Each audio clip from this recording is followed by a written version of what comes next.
One the student কর্নারের পক্ষ থেকে সকলকে স্বাগত জানাই।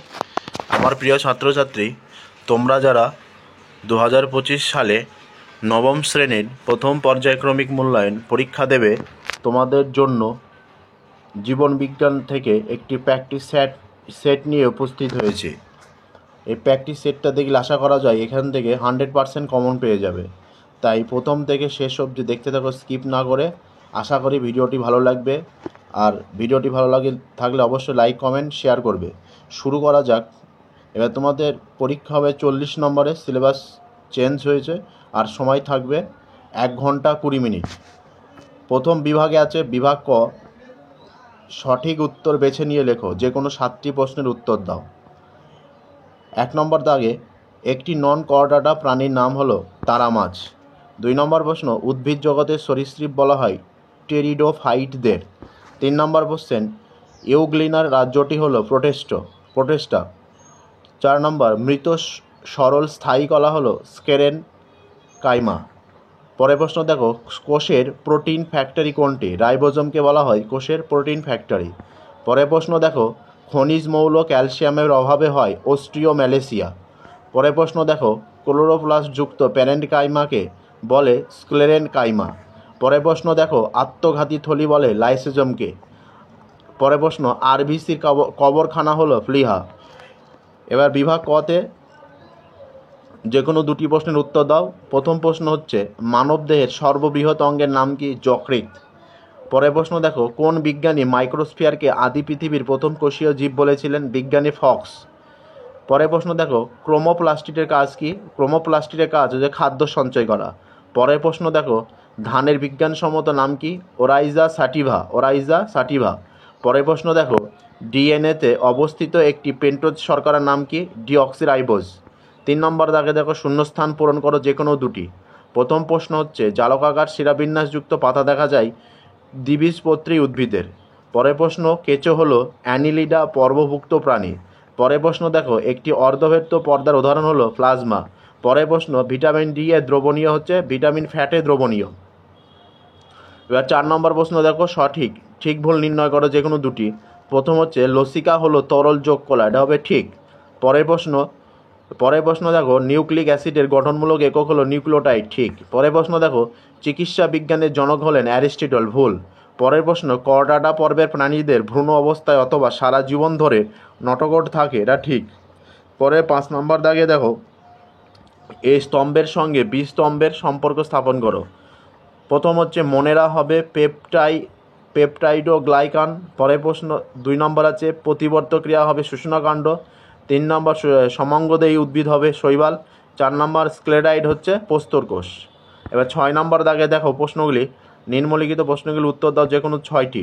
প্রত্যেকটির মান 2 করে। প্রথম হচ্ছে, হট ডাইলিটড স্যুপ বা স্তূপ লোগো স্যুপ কি? উত্তর দেখো, ক্রেমোজেনি মতবাদ অনুযায়ী জীব সৃষ্টির প্রথম পর্যায়ে অজৈব অণুগুলি পরস্পর মিলিত হয়ে ক্ষুদ্র জৈব অণুর শর্করা, অ্যামিনো অ্যাসিড, স্নেহ পদার্থ প্রভৃতি উৎপত্তি ঘটে। এই উদ্ধৃত পদার্থ সমুদ্রে উত্তপ্ত জলে ভাসতে থাকে। বিজ্ঞানী হ্যালডেন ওই ক্ষুদ্র জৈব অণুসমূহের সঙ্গে সমুদ্রে উত্তপ্ত জলের সমাহারকে হট ডাইলিউট স্যুপ বা স্তূপ লঘু স্যুপ বলে অভিহিত করে।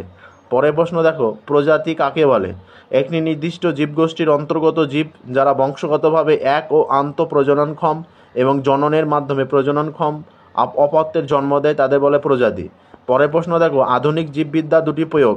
প্রথমত, খাদ্য সমস্যা সমাধানে জিনগত পরিবর্তিত ফসল বা জিএম ক্রপ তৈরি করে। এই ফসলগুলি উৎপাদনশীলতা, রোগ প্রতিরোধ ক্ষমতা ও খরা সহন ক্ষমতা ইত্যাদি বেশি হয়। ঔষধ ও শল্য চিকিৎসা জ্ঞান মানুষের রোগ দূরীকরণ ও জীবনকাল বৃদ্ধি করেছে। পরের প্রশ্ন দেখো, হুইটেকারের পঞ্চরাজ্য শ্রেণীবিন্যাস 5টি রাজ্য কী কী? 1 নম্বর হচ্ছে মনেরা, 2 নম্বর প্রোটেস্টা, 3 নম্বর ফাঙ্গি, 4 নম্বর প্ল্যান্টি ও অ্যানিম্যালিয়া। পরের প্রশ্ন দেখো, বাঁদর ওড়ে কিন্তু সে পাখি নয় কেন? কারণ বাঁদর ম্যামেলীয় ও স্তন্যপায়ী বৈশিষ্ট্য, যেমন স্তনগ্রন্থি, লোমাবৃত দেহ, কর্ণছত্র, ঘর্মগ্রন্থি দেখা যায়। বাঁদর উড়লেও তার ডানা হলো প্যাটাজিয়াম, বা যা পাখির মতো অগ্রপথের ডানার পরিবর্তন নয়। উভয় পদের আঙুলগুলি পাতলা চামড়া দিয়ে জুড়ে তা গঠিত হয়। তাই বাদুড় স্তন্যপায়ী কিন্তু পাখি নয়। পরের প্রশ্ন দেখো, মাইটোকন্ড্রিয়াকে কোষের শক্তিঘর বলে কেন? উত্তর দেখো, সবাত শ্বসনের সময় মাইটোকন্ড্রিয়ার মধ্যে খাদ্যবস্তু জারণ ঘটে ও খাদ্য আবদ্ধ শক্তির মুক্তি ঘটে। এই নির্গত শক্তি এটিপি অণুতে সঞ্চিত থাকে, তাই মাইটোকন্ড্রিয়াকে কোষের শক্তিঘর বলা হয়। পরের প্রশ্ন দেখো, স্নেহ পদার্থ কাকে বলে?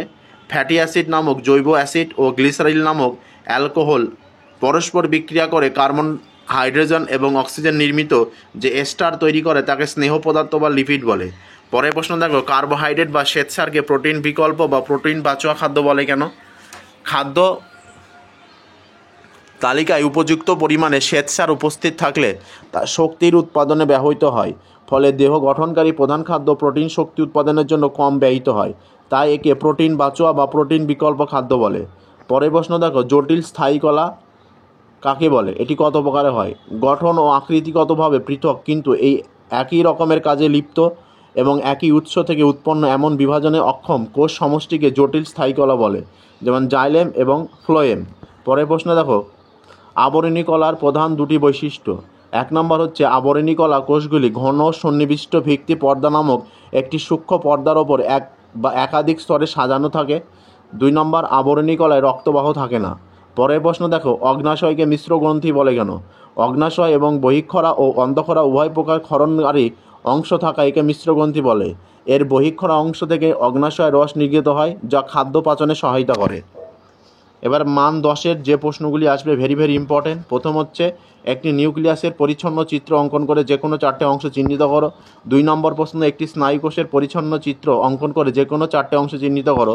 3 নম্বর হচ্ছে, দ্বিপদ নামকরণ বলতে কী বোঝো ও কে এই নামকরণ প্রচলন করে? দ্বিপদ নামকরণের নিয়মগুলি দেখো।